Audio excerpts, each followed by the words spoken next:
하나님은 영이시니 예배하는 자가 영과 진리로 예배할지니라. 아멘.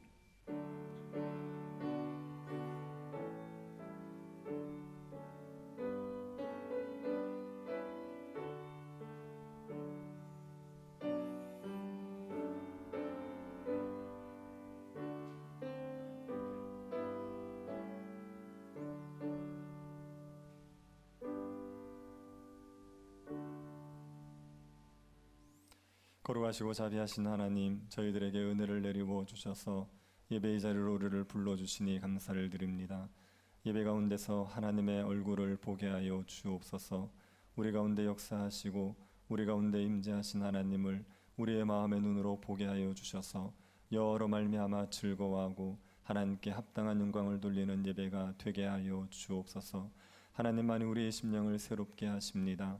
이날에 우리의 심령을 새롭게 하셔서 주님의 나라의 복을 마음껏 누리며 살아가는 주의 백성들로 변화되게 하여 주옵소서. 거룩하신 예수님 이름으로 기도드립니다. 아멘. 찬송가 31장 찬양하겠습니다.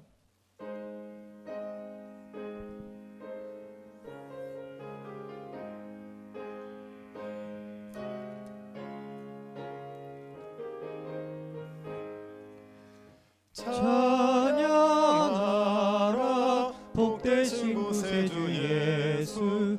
백성들아 사랑을 전하세. 경배하라 하늘의 천군과 천사. 주님 앞에 영광을 돌리세. 목자같이 우리를 지키시고 종일 품에 늘 안아주시니.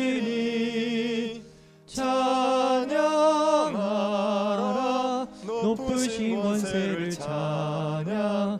찬양 찬양 영원히 드리세. 찬양하라 복되신 구세주 예수. 우리 대신 죽임을 당했네. 구주 예수 영원한 구원의 소망. 경배하며 겸손히 절하세. 찬양하라 우리 주 지신 예수. 그의 사랑 한없이 크셔라. 찬양하라 높으신 권세를 찬양.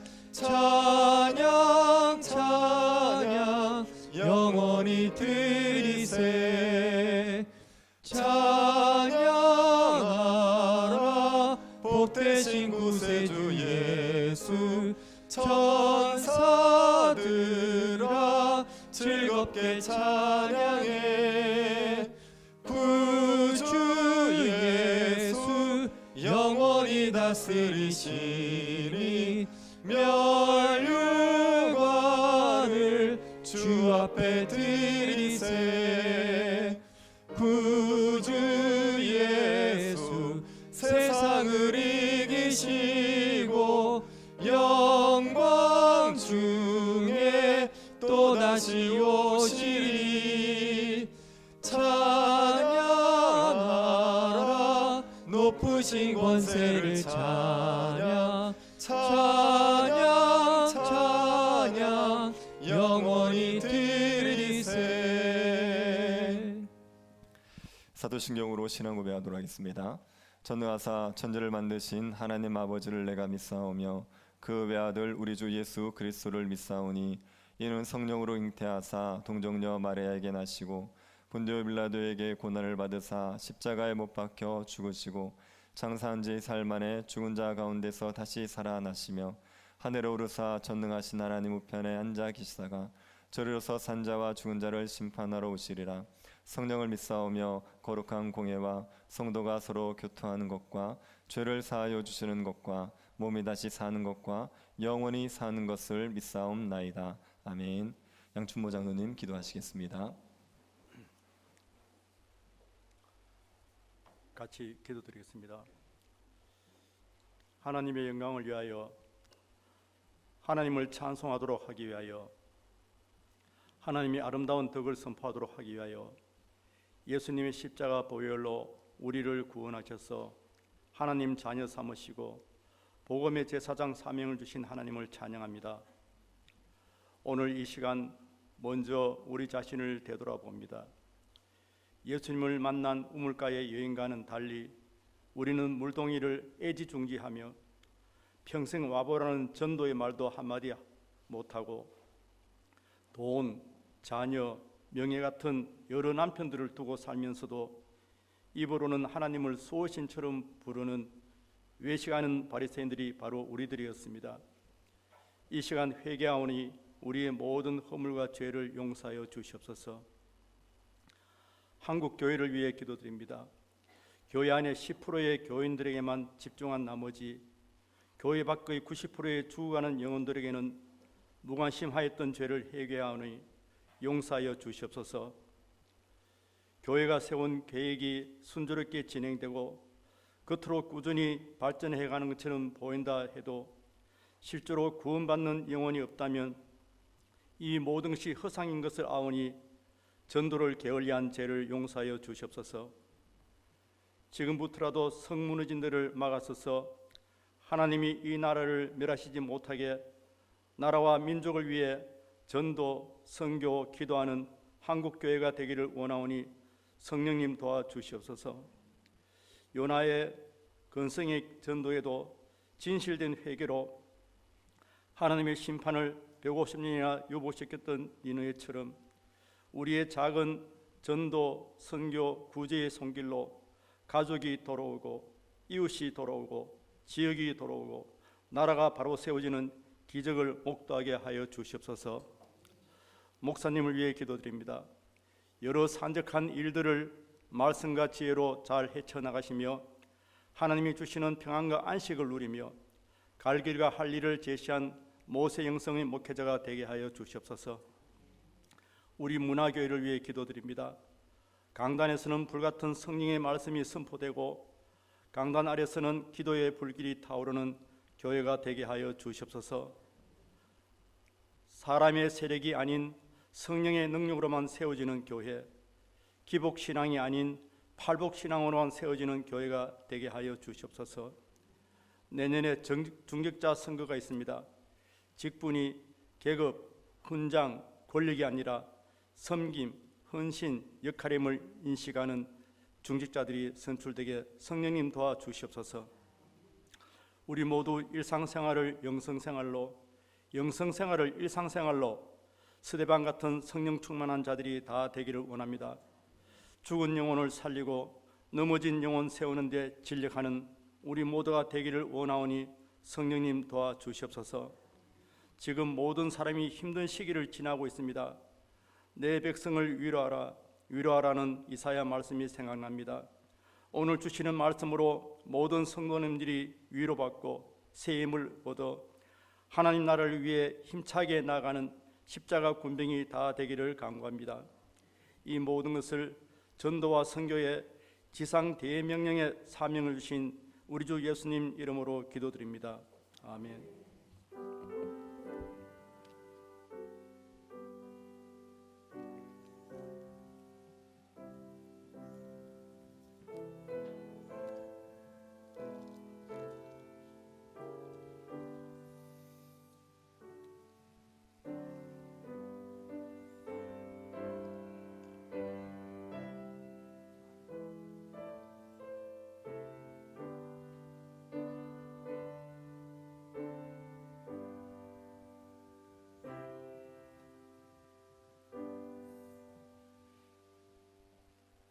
말씀을 보겠습니다. 마가복음 9장 14절부터 29절 말씀입니다.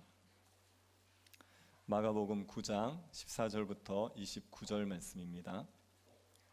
찾으셔서 한 절씩 교도하겠습니다. 찾으셨으면 교도하도록 하겠습니다. 이에 그들이 제자들에게 와서 보니 큰 무리가 그들을 둘러싸고 서기관들이 그들과 더불어 변론하고 있더라.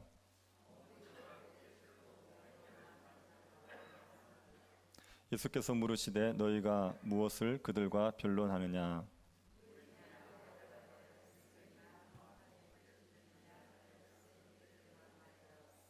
귀신이 어디서든지 그를 잡으면 거꾸러져 거품을 흘리며 이를 갈며 그리고 파리에 지는지라.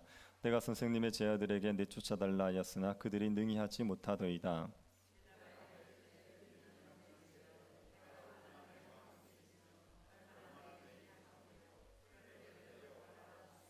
이에 데리고 오니 귀신이 예수를 보고 곧 그 아이로 심히 경련을 일으키게 하는지라. 그가 땅에 엎드러져 구르며 거품을 흘리더라.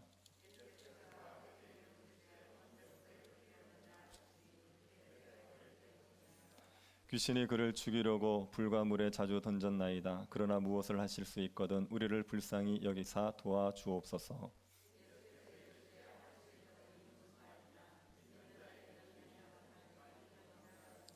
곧 그 아이의 아버지가 소리질러 이르되 내가 믿나이다. 나의 믿음 없는 것을 도와주소서 하더라.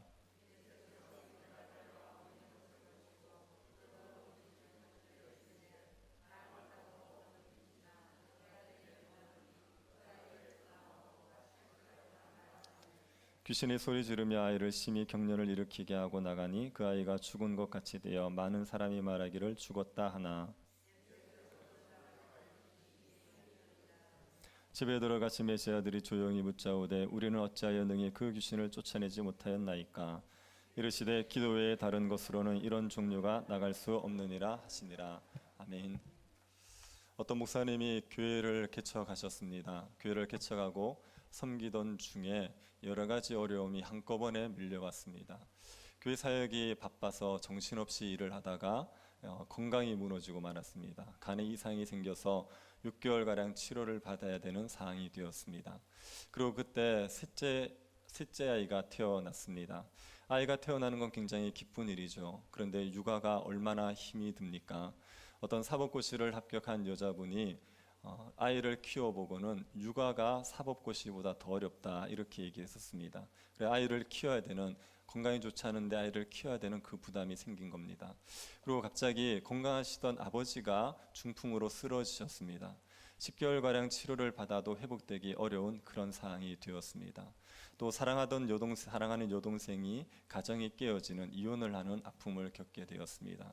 교회를 섬기는 것만으로도 버거운데 여러 가지 일들이 함께 밀려온 겁니다. 개척교회를 하는 사역들은 정말 어렵습니다. 개척교회를 해보지 않은 사람들은 이해하지 못할 만큼 굉장히 많이 어렵습니다. 그래서 교회만 섬기는 것도 너무나도 버거운데 여러 가지 짐이 한꺼번에 밀려오니까 어떻게 그 일들을 감당할 수 있을까 걱정이 되는 그런 상황이 된 거죠. 우리가 살아가다가 보면 성도들이 복음을 위해서 살아가야 되는 게 참 필요하고 그렇게 살아야 된다는 걸 알지만 복음을 위해서 살기는 너무 어려운 환경들이 많이 있습니다. 좀 복음을 위해서 살면 삶이 평탄하면 좋지 않습니까? 영혼이 잘 되고 범사가 잘 되고 건강해져서 그래서 삶의 어려움 없이 복음에만 집중할 수 있으면 좋지 않습니까? 그런데 살아가다 보면 그렇게 되지 않습니다. 복음만을 위해서 살도록 삶이 그렇게 우리를 내버려 두지 않습니다. 많은 일들이 우리의 발목을 잡게 되어 있습니다. 이런 상황에서 신자가 어떻게 복음을 위해서 살아갈 수 있겠습니까? 어떻게 주와 복음만을 위해서 충성된 삶을 살아갈 수 있습니까? 내 짐도 한 짐인데 내가 살아가야 되는 이 삶의 짐도 너무 버거운데 어떻게 복음을 위한 시간을 내고 헌신하면서 살아갈 수 있겠습니까? 저는 성도들이 주중 예배에도 좀 참석하고 교회도 좀 열심히 섬겼으면 하는 마음이 큽니다. 성도가 주일날 오전 예배 한 번만 참석하는 것은 옳은 것도 아니고 성도에게 유익한 것도 아닙니다. 그렇게 해서는 신앙생활을 제대로 할 수도 없고 충만한 삶을 살아갈 수가 없습니다. 그래서 주중 예배도 참석하시고 또 주일날 교회도 좀 잘 섬기시고 그렇게 권하고 싶은 마음이 굉장히 많습니다. 그런데 성도들의 삶을 자꾸 들어보면 그렇게 얘기하기가 어려운 때가 너무 많아요. 일주일 동안 직장 생활이 너무 힘든 겁니다. 주일날 하루 쉬는데 그것도 쉬는 게 아닌 거예요. 주일날 하루도 집안일 밀린 거 하면 쉬지 못하고 일주일 내내 정신없이 돌아가는 겁니다. 거기에다가 몸이 좋지 않아서 건강도 그렇게 여의치가 않습니다. 그리고 또 집안에는 돌봐야 될 가족들도 있는 거죠. 갚아야 될 빚이 있는 경우도 있습니다. 가족들 중에 교회를 못 가게 하는 경우도 있습니다. 그런 여러 가지 삶의 저항들이 있기 때문에 그걸 다 듣고 나면 좀 열심히 신앙생활 하십시오, 그런 얘기를 하기가 조심스러워질 때, 그럴 때가 많이 있습니다. 신자는 주와 복음을 위해서 살아가야 됩니다. 그게 너무나도 당연합니다. 그런데 우리는 복음을 위해서 살아갈 만큼 그렇게 삶의 환경이 여유롭지 못할 때가 너무나도 많습니다. 이런 우리들이 어떻게 주와 복음을 위해서 살아갈 수 있겠습니까? 삶의 무게가 이렇게 힘들고 우리는 너무나도 연약한데 어떻게 이런 상황 속에서도 주와 복음만을 위해서 충성되게 살아갈 수 있겠습니까? 그 해답이 오늘 우리 본문에 있습니다. 본문을 보면서 우리가 해답을 한번 찾아보겠습니다. 예수님이 제 아들에게 고난과 부활을 가르치셨죠. 고난과 부활을 가르치시고 나서 자기 일을 부인하고 자기 십자가를 지고 나를 따르라, 이렇게 얘기했습니다. 이게 제자의 삶이라고 얘기하신 겁니다. 그러고 나서 예수님이 3명의 제자만 데리고 산으로 올라가십니다. 산에 올라가셔서 변모하시는 겁니다. 모세와 엘리야와 이야기를 나누시죠. 하나님의 음성을 듣습니다. 예수님께서 3명의 제자들에게 뭘 보여주신 거냐면 예수 그리스도의 부활의 영광을 미리 보여주신 겁니다. 십자가를 지고 예수를 따를 수 있도록 하기 위해서 부활의 영광을 미리 맛볼 수 있도록 해준 게 그 변모산의 사건이었습니다. 3명의 제자들이 그때 얼마나 좋았는지 모릅니다. 너무나도 황홀했고요, 거기에 계속 초막을 찍고 살고 싶을 정도로 너무나도 좋았습니다. 이 제자들의 심정은 은혜 받아본 사람들은 누구라도 이해하는 겁니다. 여러분, 기도원 가서 은혜를 크게 한번 받아보십시오. 기도원에서 내려오기 싫습니다. 기도원에서 계속 살고 싶은 마음이 듭니다. 예배를 드리다가도 한 번씩 그럴 때 있죠. 말씀을 듣는데 다 나에게 하시는 말씀이에요. 하나님의 그 자비하심과 하나님의 그 놀라운 능력이 믿어지고 마음의 기쁨이 가득할 때가 있습니다. 그러면 예배가 끝나기를 원치 않아요. 예배가 계속되었으면 좋겠다, 그런 마음이 있습니다. 이렇게 공감하지 못하는 눈빛이 아침부터, 그런 예배의 영광들을 맛보고 나면요, 그러면 예배의 자리에서 떠나기 싫다고요. 지금 제자들의 심정이 그런 심정입니다. 너무너무 좋은 거예요. 그래서 거기에서 계속 초막 찍고 살고 싶다고 생각하는 거죠. 근데 산 아래로 내려와야 되지 않습니까? 산 위에 계속 머물 수가 없는 거죠. 신자는요, 하나님과의 교제가 아무리 좋아도 세상과 단절되면 안 됩니다. 신자는 세상과 동화되어서 또 안 되지만 세상과 단절되어서도 안 됩니다. 하나님과의 교제에만 파묻혀가지고 세상은 나 몰라라 이렇게 하고 살아갈 수가 없습니다. 바클레이라는 목사님이 표현을 멋지게 하셨어요. 신자에게 고독은 있어야 하지만 고립이 되어서는 안 된다. 신자는 고독해야지요. 하나님과 독대하는 시간이 있어야 돼요. 사람들 가운데 너무 분주해가지고 하나님과의 교제를 잃어버리면 안 됩니다. 그래서 고독하게 하나님만 바라보는 시간이 필요합니다. 그런데 그렇다고 해서 신자는 고립되어서는 안 돼요. 세상과 완전히 분리되어서 그저 하나님을 예배하고만 즐기고 살겠다 이렇게 얘기할 수가 없는 거죠. 신자는 세상 가운데서, 복음이 필요한 세상 가운데서 사람들에게 복음의 통로가 되면서 살아가야 되는 겁니다. 그래서 산 위가 아무리 좋아도 거기에 머물러 있을 수 없어요. 산 아래로 내려와야 됩니다. 예수님이 3명의 제자들 데리고 산 아래로 내려온 겁니다. 산 아래로 내려와 보니까 산 아래의 풍경은 산 위와 완전히 달라요. 산 위에서는 황홀한 기쁨과 평안이 가득했어요. 놀라운 광경이 가득했었습니다. 근데 산 아래 내려오니까 무슨 일이 벌어집니까? 제자들이 무리와 논쟁을 하고 있는 겁니다. 큰 무리가 제자들을 둘러싸고 있었습니다. 그 안에서 제자들과 서기관들이 서로 논쟁을 하고 있었고 무리들은 그것을 지켜보고 있었습니다. 그때 예수님이 내려오시니까 무리들이 예수님을 보고 반겨서 예수님에게 달려갑니다. 그리고 예수님을 문안합니다. 예수님을 기쁘게 맞았습니다. 그때 예수님께서 제자들에게 물으신 겁니다. 너희가 무슨 일로 이렇게 변론하고 있느냐? 그러다 무리들이 무리 중에 한 사람이 예수님에게 나와서 변론하는 이유를 얘기하죠. 17절 18절 다시 한번 보십시오. 무리 중에 하나가 대답하되 선생님, 말 못하게 하는 귀신 들린 내 아들을 선생께 데려왔나이다. 귀신이 어디서든지 그를 잡으면 거꾸러져 거품을 흘리며 이를 갈며 그리고 파리해 지는지라. 내가 선생님의 제자들에게 내쫓아달라 하였으나 그들이 능히 하지 못하더이다. 이 말을 하는 사람은 귀신 들린 아이를 둔 아버지입니다. 그 아버지가 자신의 귀신 들린 아이들을 데리고 예수님을 찾아온 거예요. 이 아들은 귀신에 사로잡혀서 수시로 간질 증상을 보입니다. 귀신이 붙잡아 버리면 넘어져서 거품을 흘리고 이를 가는 겁니다. 그래서 예수님에게 고쳐달라고 왔어요. 근데 예수님께서 3명의 제자들 데리고 산 위에 올라가셨단 말입니다. 예수님이 없으니까 예수님의 제자들에게 이 아이를 고쳐달라고 얘기한 겁니다. 그런데 이 예수님의 제자들이 이 아이를 고치질 못하는 거예요. 귀신을 쫓아내지를 못한 겁니다. 그것 때문에 옆에서 보고 있던 서기관들과 제자들 사이에 변론이 일어난 거예요. 논쟁이 일어난 겁니다. 어떤 내용인지 모르겠지만 충분히 추측해 볼 수 있습니다. 서기관들이 얘기했겠죠. 너희들 선생이 메시아라는 거 거짓말 아니냐? 너희들이 귀신을 쫓아내지 못하지 않느냐? 그런데 무슨 예수가 메시아라고 얘기할 수 있느냐? 그러면 제자들이 거기에 대해서 구차한 변명을 늘어놓으면서 계속 논쟁이 일어나고 있는 겁니다. 이런 일이 지금도 우리의 상황에서 자주 일어나는 일이지요. 삶의 고통을 받는 자가 교회를 찾아오지 않습니까?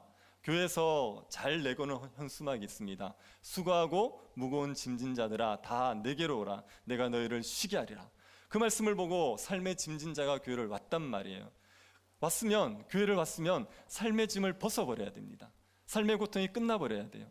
그러면 이제 더 이상 논쟁할 게 없죠. 그런데 교회를 와도 삶의 짐을 벗지를 못하는 겁니다. 그래서 묻는 겁니다. 왜 내 삶의 고통이 끝나지 않습니까?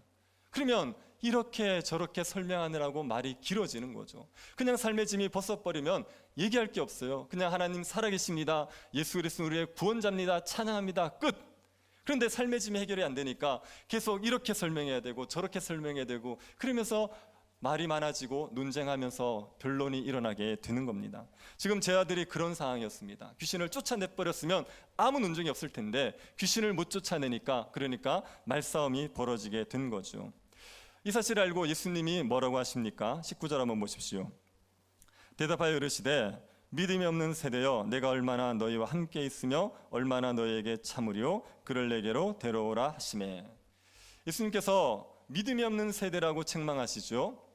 누구에게 이 책망을 하셨겠습니까? 제자들에게 하신 겁니까? 아니면 귀신 들린 아이의 아버지에게 하신 겁니까? 아니면 서기관에게 하신 겁니까? 아니면 무리들에게 하신 겁니까? 누구에게 하신 말 같습니까?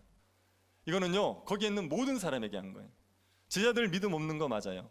그리고 귀신 들린 아이의 아버지도 믿음 없음을 자기가 고백하지 않습니까? 서기관도 예수님을 안 믿죠. 그리고 그 무리들 둘러싸고 있는 무리들도 예수님을 안 믿는 거예요. 그래서 예수님께서 그 무리 전체를 향하여서 믿음 없는 세대 이렇게 책망을 하신 겁니다. 그들이 믿음 없음 때문에 책망을 하셨다고요. 왜 그들이 믿음 없음이 책망받을 일입니까? 그걸 알려 그러면 신명기 32장을 보면 알 수 있습니다. 신명기 32장 20절에 이런 말씀이 있습니다. 그가 말씀하시기를 내가 내 얼굴을 그들에게서 숨겨 그들의 종말이 어떠함을 보리니 그들은 심히 패역한 세대요 진실이 없는 자녀임이로다. 하나님께서 이스라엘 백성들에게 하시는 말씀입니다. 이스라엘 백성들을 향하여서 이들은 심히 패역한 세대이고 진실이 없는 자녀다 이렇게 얘기했어요. 여기 진실이 없는 자녀라는 말이 믿음 없는 아들들, 믿음 없는 사람들 이렇게 얘기하는 겁니다. 하나님께서 이스라엘 백성들에게 패역하고 믿음 없다고 책망하셨어요. 이유가 뭐냐면 이들이 우상을 숭배했거든요. 하나님을 버리고 우상 숭배를 했습니다. 그런데 이들이 어떤 사람들이냐면 출애굽의 역사를 경험한 사람들이에요. 하나님께서 애굽에서 10가지의 재앙을 내리는 걸 봤습니다. 홍해가 갈라지는 걸 경험한 거예요. 광야에서 수많은 이적들을 경험한 세대예요. 하나님께서 하시는 말씀도 듣고 하나님이 하신 이적도 경험한 세대인데 이들이 하나님을 버리고 우상을 섬긴 겁니다. 하나님께서 하나님을 믿을 만한 것들을 안 보여줬으면 모르겠는데 많은 것들을 보여주셨음에도 불구하고 하나님을 버리고 우상을 섬긴 거죠. 그래서 이들에게 믿음 없는 세대라고 책망을 하신 겁니다. 예수님이 같은 의미에서 지금 그 무리들을 책망하고 계시는 거예요. 이들이 예수님이 하시는 말씀을 못 들었습니까? 이들이 예수님이 하시는 능력을 못 경험했습니까? 얼마나 많은 말씀을 예수님이 들려줬습니까? 얼마나 많은 그 능력을 예수님께서 보여주셨습니까? 그들이 예수님의 능력과 말씀을 많이 듣고 봤음에도 불구하고 예수를 못 믿는 거예요.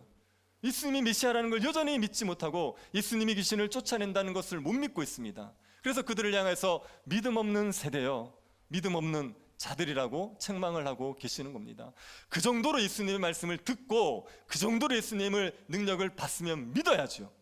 제자들 같은 경우는 분명히 믿어야죠. 그런데 못 믿으니까 예수님에게 책망을 받는 겁니다. 여러분, 교회를 온 지 얼마 안 된 분이 믿음 없는 것 가지고 하나님이 책망하지 않으세요. 교회를 온 지 얼마 안 되는 사람이 뭘 압니까? 하나님의 말씀을 들은 게 뭘 있습니까? 하나님의 능력을 체험한 게 뭘 있습니까? 그러니 못 믿는 걸 가지고 책망하지 않으시죠. 하나님께서 그런 자들에겐 자꾸자꾸 은혜를 부으시는 거예요. 말씀도 들려주시고 체험도 하게 하셔서 자꾸 믿음을 가질 수 있게 해주는 겁니다. 그런데 교회를 다닌 지 10년이 됐는데 20년이 됐는데 여전히 믿음이 없으면 그건 책망받을 일이에요. 수많은 하나님의 말씀을 들었는데 안 믿은 거 아닙니까? 신앙생활 하면서 하나님을 체험한 게 없습니까? 기도 응답이 없습니까? 그런데도 불구하고 하나님 살아계십니까? 그렇고 있으면 그건 책망받을 일이라고요. 아니, 신앙생활을 10년 20년 했으면 믿음 안에 견고하게 서야죠. 하나님의 말씀을 견고하게 믿고 연약한 자들 좀 돌아보아주고 복음도 전하고 교회도 섬기면서 그렇게 장수한 분량이 되어야 되는 겁니다. 그런데 신앙생활을 10년 20년 했는데 여전히 어린아이처럼 하나님의 존재가 진짜인지 아닌지 모르겠다 그러고 있으면 그건 책망을 받을 일이죠. 말씀을 들어도 안 믿는 거고 하나님이 보여주셔도 안 믿는 거기 때문에 책망을 받을 일입니다. 제 아들이 많은 말씀을 듣고 능력을 받음에도 불구하고 못 믿으니까, 그 시대의 사람들이 예수 그리스도의 능력과 말씀을 받음에도 불구하고 못 믿으니까 책망을 받고 있는 겁니다. 그리고 예수님께서 그들을 긍휼히 여기셔서 또다시 한번 능력을 보여주시는 겁니다. 내가 얼마나 너희와 함께 있으리요, 얼마나 너희를 참으리요, 그를 내게로 데려오라. 예수님이 지금 제자들을 떠나셔야 됩니다. 그래서 내가 너희와 함께 얼마나 있을까, 그리고 내가 얼마나 너희를 참아줘야겠냐, 이렇게 믿음이 없느냐 안타까워하시는 거죠. 그리고 그 귀신 들린 아이를 데려오라고 하시는 겁니다. 사람들이 귀신 들린 아이를 예수님께 데려왔습니다. 그랬더니 이 귀신이 아이에게 경련을 일으키죠. 아이가 발작을 일으키게 만들어 버렸습니다. 이건 귀신이 예수님에게 저항을 하는 거예요. 보통 이런 귀신들은 말로서 예수님에게 저항했습니다. 나사렛 예수여, 당신과 우리와 무슨 상관이 있습니까? 이렇게 말로서 저항했어요. 그런데 이 귀신은 말 못하게 하고 못 듣게 하는 귀신인 거예요. 그러니까 이제 아이가 말을 못하게 했으니까 말로 저항하지 않고 몸으로 격려를 일으키며 저항하게 한 겁니다. 예수님께서 아이의 아버지에게 묻죠. 언제부터 이렇게 되었느냐? 이 아이는 언제부터 이렇게 귀신 들렸습니까? 어릴 때부터 귀신에 들렸습니다. 이게요, 한두 해 된 게 아닙니다. 수년 동안 된 거예요. 수년 동안 계속 귀신에게 시달림을 받았습니다. 이 귀신이 굉장히 잔인한 귀신이에요. 아이를 죽이려고 별의별 짓을 다 했습니다. 불에도 던지고 물에도 던진 거예요. 불이 있는 데서 발작을 일으켜서 태워 죽이려고도 하고, 물이 있는 데서 발작을 일으켜서 익사를 시키려고도 했던 겁니다. 아이를 죽이려고 온갖 잔인한 방법들을 다 했던 귀신입니다. 그래서 이 귀신이 되게 독한 귀신입니다. 오랫동안 아이에게 머물러 있었고, 그리고 잔인하게 아이를 괴롭혔던 귀신입니다. 그 누구도 이 귀신을 쫓아내지 못했어요. 제자들도 이 귀신을 쫓아내지 못했습니다. 예수님이 이 귀신을 쫓아내 주시겠다는 거죠. 그래서 아이를 내게로 데려와라, 그렇게 얘기했습니다. 그때 이 아이의 아버지가 뭐라고 얘기합니까? 아이의 상황을 설명하고, 그러나 무엇을 하실 수 있거든 우리를 불쌍히 여기사 도와주옵소서. 이 아이의 아버지의 말은 예수님에 대한 절대적인 신뢰를 갖고 있는 것 같습니까? 약간의 의심이 섞여 있는 것 같습니까?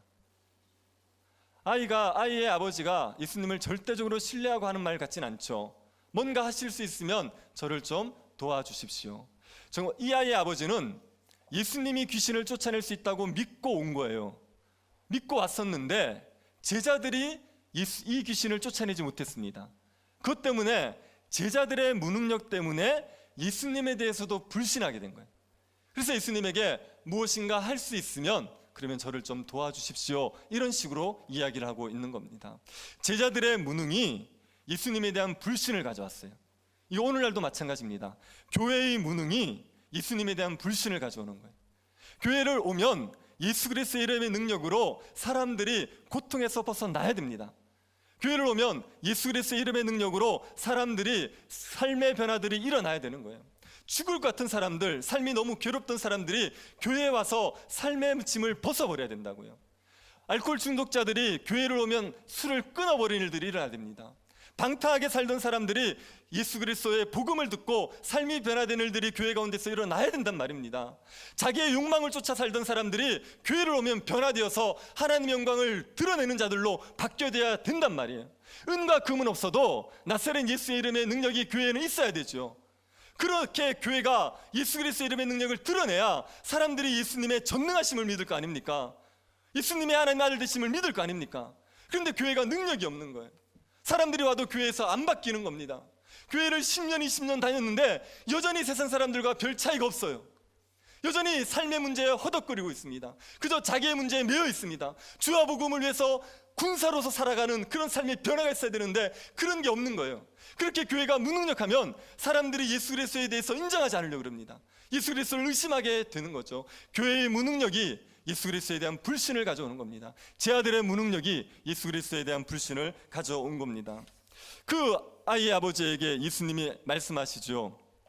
할 수 있거든이 무슨 말이냐? 믿는 자에게는 능히 하지 못할 일이 없느니라. 좋은 말씀 아닙니까? 같이 한번 읽어봅시다. 다시 같이 한번 읽어봅시다. 할 수 있거든이 무슨 말이냐?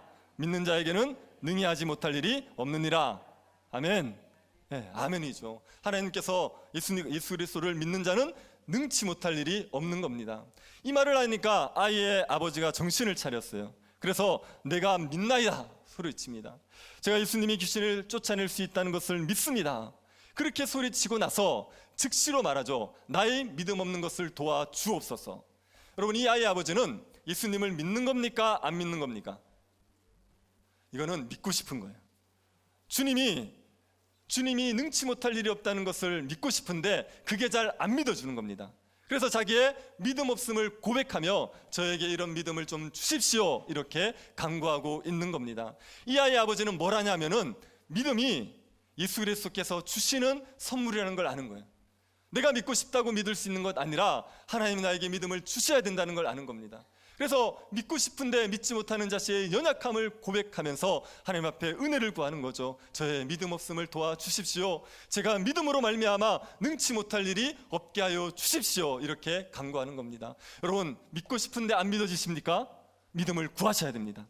믿음을 달라고 구하셔서 믿음을 하나님 앞에 구하셔서 받으셔야지 믿는 자에게 능치 못할 일이 없다는 이 말씀대로 살아갈 수가 있습니다. 그 아이의 아버지의 말을 듣고 예수님께서 더러운 귀신을 꾸짖지요. 말 못하고 못 듣는 귀신아, 내가 내게 명하노니 그 아이에게서 나오고 다시 들어가지 말라. 예수님이 귀신에게 이렇게 명했습니다. 어떤 반응을 보입니까? 귀신이 아이에게 소리를 지르게 해요. 괴성을 지르게 해요. 그 다음에 넘어져서 발작을 하게 합니다. 그리고 아이가 죽은 자같이 되게 만들어 놓고 떠났어요. 지금 예수님이 귀신에게 나오라고 얘기했습니다. 그랬더니 아이의 상태가 그전보다 더 심각해져 버린 거예요. 이게 어떤 경우와 비슷하냐면, 목사님 오셔서 기도 좀 해주세요. 제가 병원에 있습니다. 가서 기도를 했어요.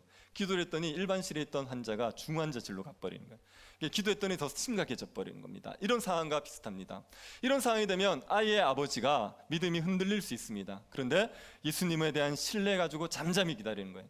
그때 예수님께서 이 죽은 것 같은 아이를 잡아서 일으키시죠. 그랬더니 그 아이가 건강하게 회복되어지고 귀신에게서 노임을 받게 되었습니다. 예수님께서 제자들이 쫓아내지 못했던 그 귀신을 쫓아내신 거죠.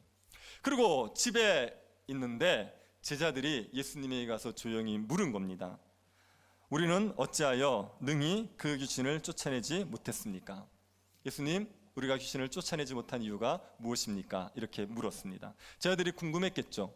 자기들은 쫓아내지 못했는데 예수님은 쫓아냈지 않습니까? 그러니 왜 자신들은 쫓아내지 못했는지 궁금했겠죠. 우리도 이게 궁금하지 않습니까? 여러분, 복음서를 보면 예수 그리스도의 능력이 얼마나 많이 나타나요. 주님께서 행하시는 병고침과 귀신을 쫓아내고 오병이어를 행하고 수많은 이적들이 있잖아요. 그런 이적들이 너무나도 많습니다. 사도행전을 봐도 교회에 수많은 능력들이 나타나지 않습니까? 은과 금이 없는 그 교회가 나사렛 예수의 이름으로 안진뱅이를 일으키잖아요. 사도들이 능력을 행하고 복음을 전합니다. 집사님들, 스데반, 빌립 같은 집사님들도 복음을 전하고 능력을 행하는 거예요.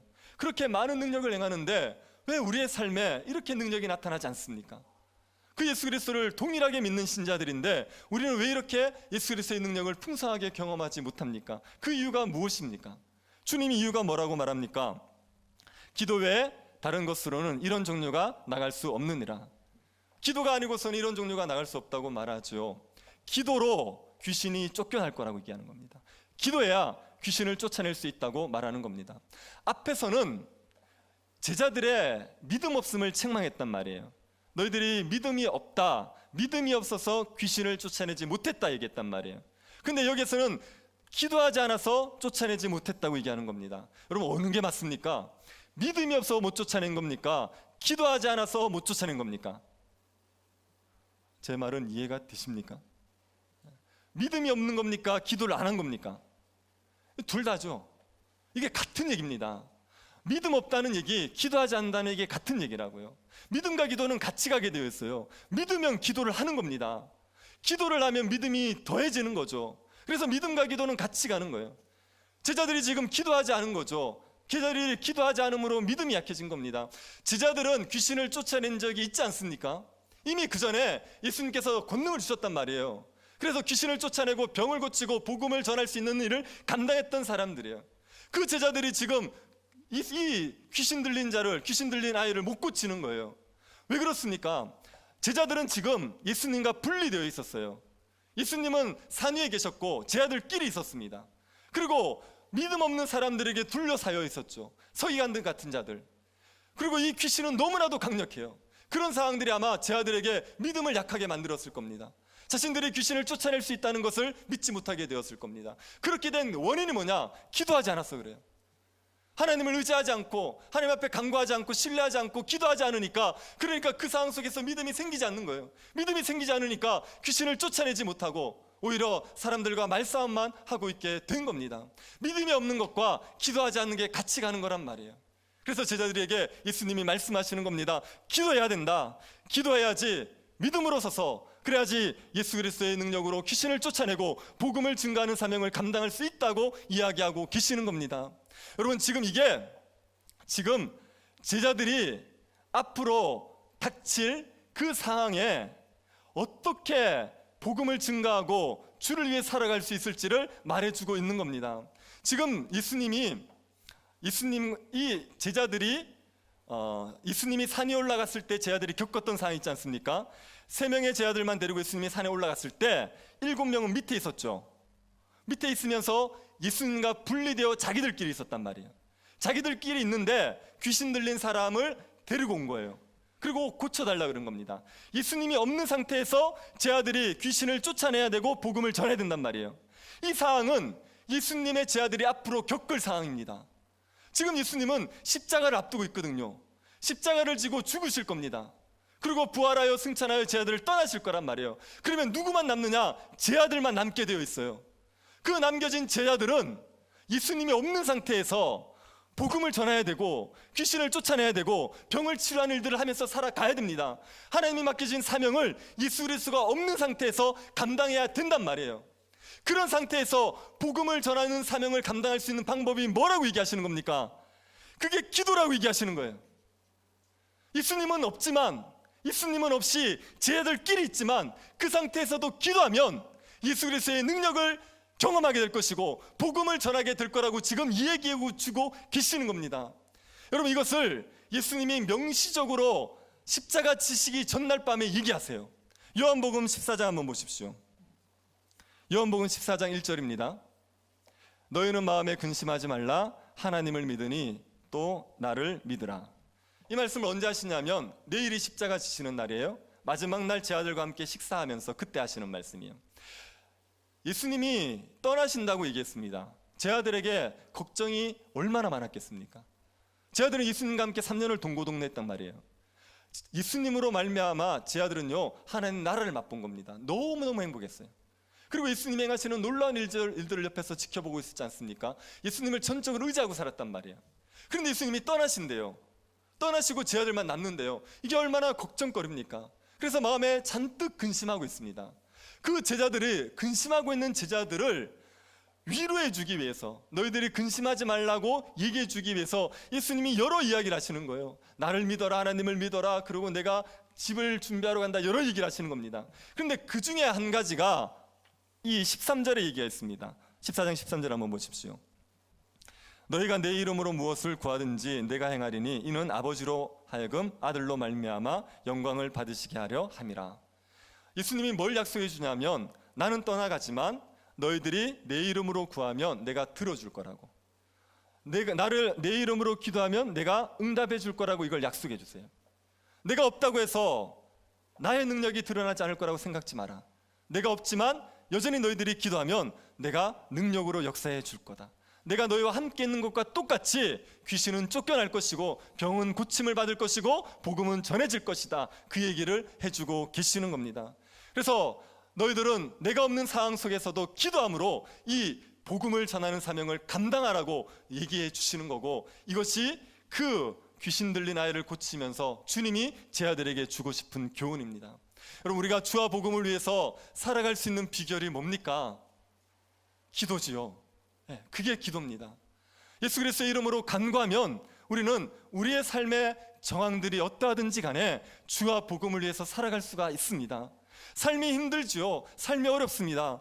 삶이 너무 힘들어서 복음을 전할 여력이 없을 것 같을 때가 있습니다. 그런데 그럴 때라도 기도하면, 그럴 때라도 하나님의 은혜를 구하면, 그러면 예수 그리스도의 능력이 우리에게 역사하여서 얼마든지 복음을 위해서 살아갈 수 있게 만들어 줍니다. 여러분, 성경에서 주를 위해서 살았던 사람들의 삶을 보십시오. 그 사람들에게는 삶의 고통이 없었겠습니까? 생계의 문제가 없었겠습니까? 질병의 어려움이 없었겠습니까? 그 사람에게는 이 땅의 삶에 신경 쓸 일들이 없이 그냥 복음만 전하면서 살았겠습니까? 얼마나 많은 어려움들이 있었겠습니까? 그런데도 복음을 위해서 살아가잖아요. 하나님 앞에 은혜를 구하면서 기도하니까 그 하늘의 능력을 덧입어서 그 어려운 상황 속에서 복음을 위해서 살아가지 않습니까? 칼빈이라는 사람 아시죠? 이름은 많이 들어보셨죠? 칼빈이라는 사람이 굉장히 위대한 사람인데 몸에 온갖 질병을 가지고 있었습니다. 정말 종합병원이었습니다. 그 육체의 질고를 가지고도 주의 능력으로 그 복음을 위한 삶을 살아내지 않습니까? 우리의 삶이 정황이 어렵고 힘들어도 얼마든지 복음의 능력으로, 예수 그리스도의 능력으로 하나님 나라를 위해서 복음을 전하면서 살아낼 수가 있습니다. 기도하면 주의를 위해서 살아갈 수 있는 능력이 생깁니다. 어른들이 많이 했던 얘기가 있어요. 다도다능하고 소도소능하고 무도무능하다. 한번 따라해 보십시오. 다도다능, 소도소능, 무도무능. 무슨 말인지 아십니까? 기도 많이 하면 능력이 많고, 기도 적게 하면 능력이 적고, 기도 안 하면 능력이 없다. 이런 얘기 되게 많이 하셨어요. 기도 많이 해라, 능력이 많이 나타난다. 제가 이 말은 오해의 여지가 있다고 생각해요. 기도를 많이 하면 마치 하나님께서 나에게 복을 더 주실 것처럼 오해할 수 있는 여지가 있다고 생각합니다. 기도를 많이 하는 공로를 가지고 우리가 하나님께 복을 더 받아내는 게 아닙니다. 이거는요, 이교도들의 기도예요.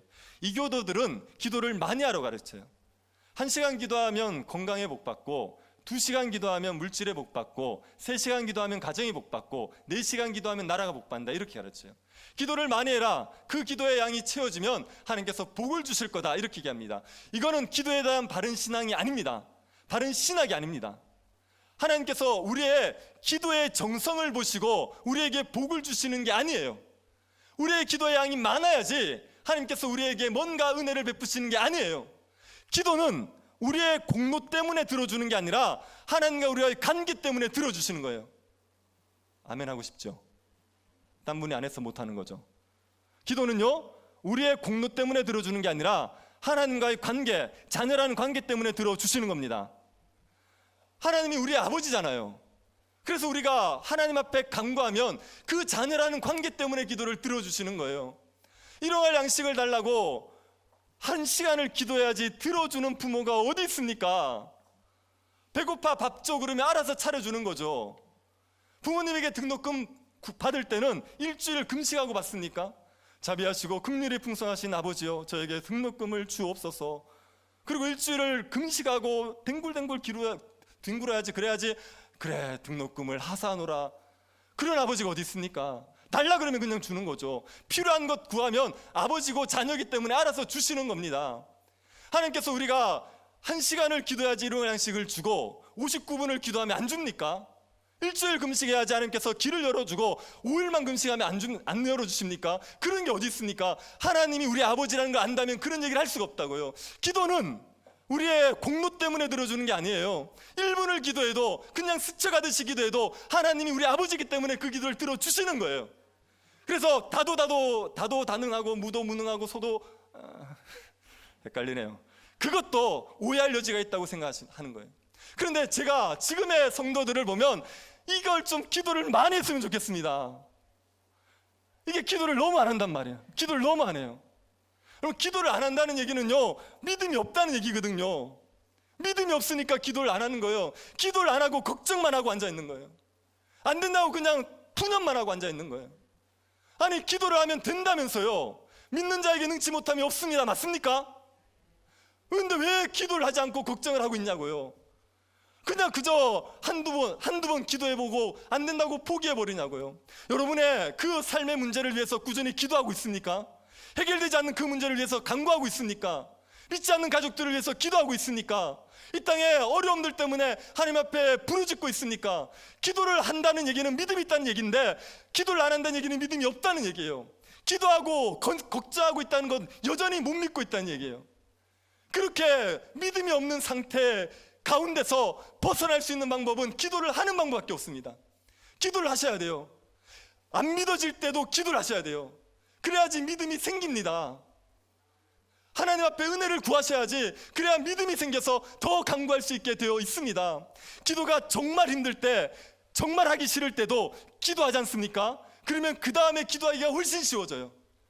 기도를 안 하면 안 할수록 기도하기는 더 힘들어지지만, 기도를 하면 할수록 기도하는 게 더 쉬워집니다. 그래야 하나님에 대한 믿음이 생겨서 하나님 앞에 간구하는 게 더 수월해지게 됩니다.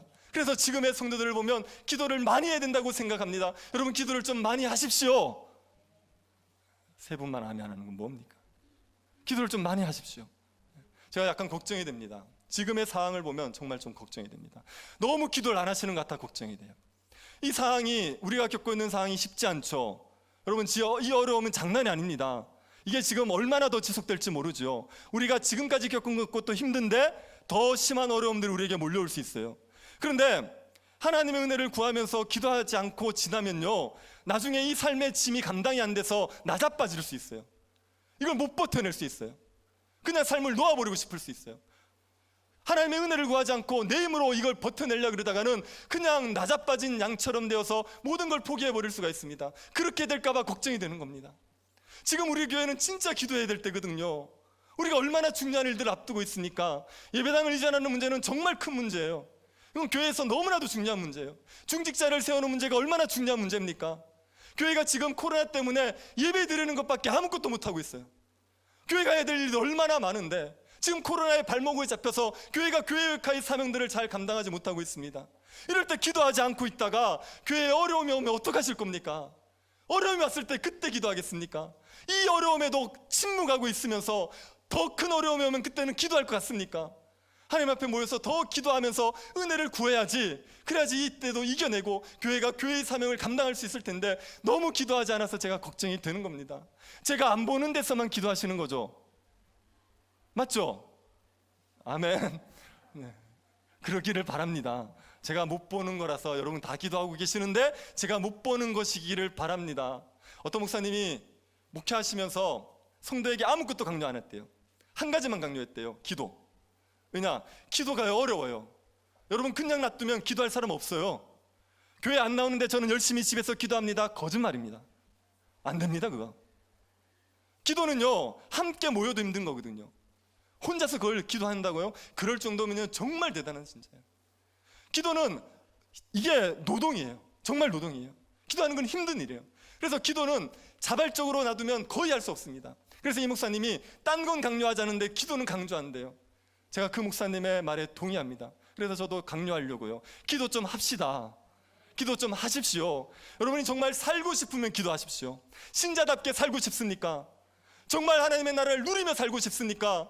주와 복음을 위해서 살고 싶습니까? 그러면 기도하십시오. 여러분 일상에 먹고 사는 문제는요, 기도하지 않아도 웬만하면 먹고 삽니다. 그런데요, 하나님 나라를 위해서 사는 건 기도하지 않고는 안 돼요. 주의 복음을 위해서 사는 건 기도하지 않는 사람이 할 수 없는 일입니다. 그러니 여러분 정말 신자답게 살고 교회를 교회답게 세우고 싶으면 그러면 하나님 앞에 기도하셔야 됩니다. 기도 외에는 이런 이유가 나아가지 못합니다. 하나님의 약속의 능력의 말씀을 믿고 기도하기를 힘쓰시기를 바랍니다. 저는 우리 교회가 정말 하나님의 나라를 누렸으면 좋겠어요. 제가 조윤기 목사님 개척 초기의 간증을 한번 들은 적이 있습니다. 되게 재밌더군요. 조윤기 목사님이 처음에 개척을 했을 때 천막교회를 지었거든요. 성도들이 없으니까 전도를 하러 나갔어요. 정말 달동네, 정말 어려운데 전도를 하러 나갔어요. 어떤 집에 갔는데 그 집이 찢어지게 가난한 집이었습니다. 흙집을 지어놓고 담요 한 장으로 11명이 덮고 사는 집이에요. 너무 찢어지게 가난하죠. 그 남편은 알코올 중독자예요. 그 아주머니에게 전도했습니다. 예수 믿고 천당 갑시다. 그러더니 이 아주머니가 천당 같은 소리 하지 말고 절로 꺼지라는 거예요. 그래가지고 조영기 목사님이 천당 못 가시면 지옥 가야 되는데 괜찮겠습니까? 그랬더니 이 아주머니가 지옥이라고 얘기하니까 코드숨을 쳤어요. 내 삶이 지옥인데 지옥으로 날 위협하냐고. 내가 지금 지옥 살고 있다고. 예수 믿으면 천당 간다고? 예수님이 천당 준다고? 천당을 죽어서 주실 수 있으면 이 땅에서 한번 줘보라 그러라고. 우리가 바라는 천당은 대단한 거 아니다고. 그냥 하루 세끼 밥 먹을 수 있는 거, 담요 몇 장만 더 있으면 나에겐 천국이라고. 그 천국도 못 주는 하나님이 죽어서 천당 준다는 걸 내가 어떻게 믿냐고. 그 말을 듣는데요, 조영기 목사님이 전도가 돼버렸어요. 그러니까 전도를 하러 갔는데 그 말에 설득이 돼버렸어요. 그래가지고 예배당에 앉아가지고 심란한 마음으로 기도했습니다. 아니, 그 여자 아줌마 말 맞지 않습니까? 지금도 천당을 못 주는데 죽어서 천당 준다는 걸 어떻게 믿습니까? 그래서 그때부터 기도하면서 성경을 다시 읽었대요. 성경을 다시 읽어보니까 마태복음과 사도행전을 읽어보니까 예수님께서는 천국에 대해서 말하지 않고 천국을 주셨다는 거예요. 천국에 대해서 설명한 게 아니라 천국을 누리게 해주셨다는 겁니다. 그 말을 듣고 그때부터 기도했대요. 하나님, 천국을 누리게 해주십시오. 예수 그리스도의 능력으로 사람들이 천국을 누리게 해주십시오. 그렇게 기도하면서 교회가 부흥했다는 겁니다. 제가 순복음 신학에 대해서 동의하지 못하는 게 굉장히 많습니다. 저는 여러 가지 문제가 있다고 생각하고 저희 교단과 제가 알고 있는 성경의 노선과 맞지 않는 게 많이 있다고 생각합니다. 그런데 이 말에 대해서 되게 동의가 됐어요. 교회가 천국에 대해서 말하는 것으로 그치면 안 됩니다. 교회는요, 천국을 누리게 해줘야 돼요. 천국이 있다는 걸 사람들이 맛보게 해줘야 돼요. 교회를 왔을 때 그 눈에 보이지 않는 천국이 실제한다는 것을 교회를 통해서 볼 수가 있고 누릴 수가 있어야 되는 겁니다. 그런 교회가 되는 건 기도하지 않고는 되지 않습니다. 하나님의 말씀이 선포되어져도 이 말씀을 기도하지 않는 사람이 어떻게 믿음으로 받아냅니까? 교회를 위해서 기도하는 사람들이 있을 때 그 교회가 하나님 나라를 누리는 교회가 되는 거죠. 교회를 위해서 눈물로 기도하는 사람들이 있을 때 그 교회의 성령의 역사가 나타나게 되는 거 아닙니까? 복음이 선포되어졌을 때 십자가 복음 앞에 자기의 죄를 회개하고 예수 그리스도를 인격적으로 받아들여서 거듭나고 변화되는 역사가 그때 일어날 거 아닙니까? 그러니 교회가 정말 하나님의 나라를 누리고 싶으면 기도하셔야 된다고요. 그냥 뒷짐지고 앞에서 하는 걸 구경만 하고 계시지 마시고 여러분이 무릎 꿇고 눈물로 기도하셔야, 그래야지 하나님의 나라를 누리는 그런 교회로 자라가고 변화될 수가 있습니다. 그러니 기도합시다. 믿는 자에게 능치 못함이 없다는 이 말씀을 기억하고 기도함으로 말미암아 하나님의 나라를 누리면서 살아가고 하나님의 나라를 누리는 그런 교회가 될 수 있기를 간절히 바랍니다. 하나님 아버지, 저희에게 기도의 특권을 주셔서 감사드립니다. 예수 그리스도의 이름으로 간구하면 우리에게 기도를 들어주시겠다고 약속하셨습니다. 저희들이 쉬지 말고 하나님 앞에 간구하게 하여 주옵소서. 이 땅에 하나님의 나라가 임하였음을 믿습니다. 예수 그리스도의 이름으로 말미암아 우리가 하나님 나라를 누리고 교회가 하나님의 나라를 누릴 수 있도록 쉬지 않고 기도하는 성도들, 교회가 되게 하여 주옵소서. 걸어가신 예수님 이름으로 기도드립니다. 아멘. 찬송가 268장 부르시면서 봉헌하도록 하겠습니다.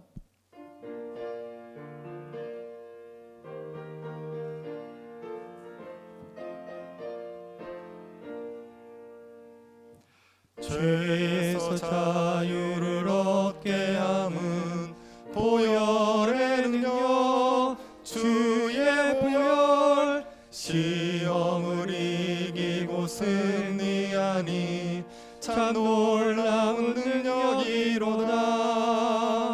주의 보혈 능력이 또다. 주의 피 믿으며 주의 보혈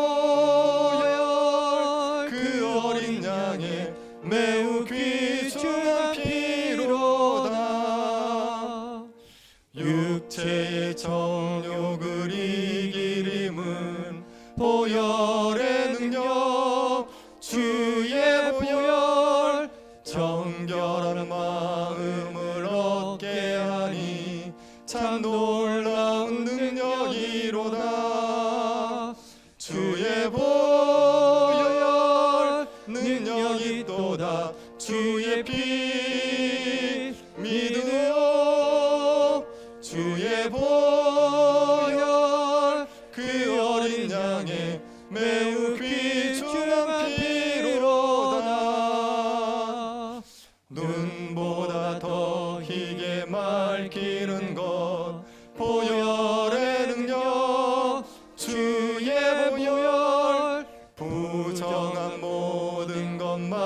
지키시니 참 놀라운 능력이로다. 주의 보혈 능력이 또다. 주의 피 믿으오. 주의 보혈 그 어린 양의 매우 귀중한 피로다. 구주의 복음을 전할 제목 보혈의 능력. 주의 보혈 날마다 나에게 찬송 주니 참 놀라운 능력이로다. 주의 보혈 능력이 또다. 주의 피 믿으오. 주의 보혈 그 어린 양의 매우 귀중한 피로다. 하나님 아버지, 은혜에 감사를 드립니다. 저희들을 돌보시고 지켜주신 것에 감사를 드립니다. 하나님의 은혜를 받을 자격 없는 저희들이지만 주의 긍휼 가운데 풍성한 삶을 살아감을 고백하며 저희들이 감사의 예물을 드립니다. 저희들의 마음을 받아주시고 저희들에게 믿음을 더하여 주옵소서. 이 땅에 먹고 사는 것을 염려하지 않고 그의 나라와 그의 의를 염려하며 살아갈 수 있도록 저희들에게 은혜를 더하여 주옵소서. 여러 가지 어려움 가운데 있는 성도들 주님께서 은혜를 내리워 주시기를 원합니다. 우리 가운데 있는 보배가 되시는 예수 그리스도를 믿음으로 이 고난들을 넉넉히 이겨낼 수 있게 하여 주옵소서. 고난마저도 우리에게 유익하였다 고백할 수 있도록 주님을 더 의지하게 하여 주시고 주님의 능력을 덧입혀 주옵소서. 여러 가지 길을 구하고 있는 성도들이 있습니다. 길을 열어 주십시오. 기도할 때 주님께서 역사하여 주셔서 삶의 고통 가운데서 벗어나게 하여 주시고 주님이 주시는 하나님의 나라의 복을 누릴 수 있도록 은혜 내리워 주옵소서. 걸어가신 예수님 이름으로 기도드립니다. 아멘. 장로님 나오셔서 간구하시겠습니다. 추보 6면을 보겠습니다. 새로 오신 분이나 여행 중에 오신 분들을 환영합니다. 새가족 등록을 하실 분은 교육자에게 말씀해 주시기 바랍니다. 다음 주는 추수감사주일로 지킵니다. 다음 주 2부 예배 후에 교회당 이전을 위한 공동의회가 있습니다. 1부 참석하신 분들은 기다려 주시기 바랍니다. 2부 예배 후에 행정당회가 있습니다. 오재성 장로님 오늘부로 은퇴합니다. 11월 달은 1부에 2, 3교구, 2부에 1, 4교구 이렇게 참석해 주시기 바랍니다. 오늘부터 새가족 교육이 시작됩니다. 교육 받으실 분들은 1부 예배 후에 10시 5분까지 2층 영화실로 오시면 되겠습니다. 교우 동정란 보시겠습니다. 김상현 청년 11월 14일 결혼이 있습니다. 오늘 떡 제공이 있습니다. 김인웅 집사님, 박명숙 집사님 장례에 맞춰서 떡 제공이 있습니다. 지난주 등록한 양승현, 김지영 분 목사님이 인도하셨습니다. 이상입니다. 다 같이 일어나셔서 주기도 문성 찬송하고 축도 예배를 마치겠습니다.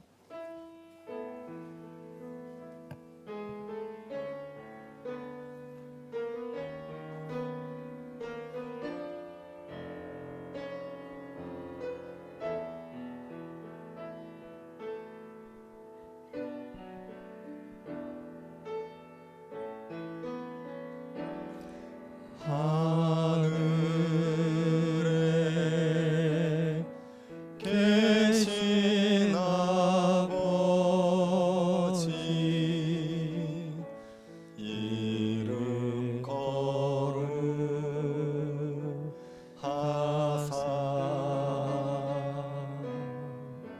주님 나라 임하시고 뜻이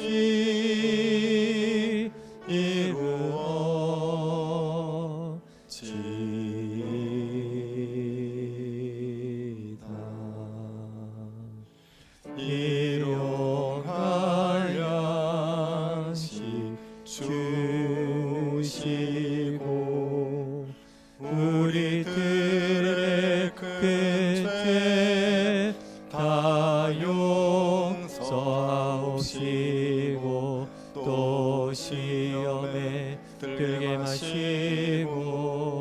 악에서 구원하소서. 대개 주의 나라 주의 권세 주의 영광 영원히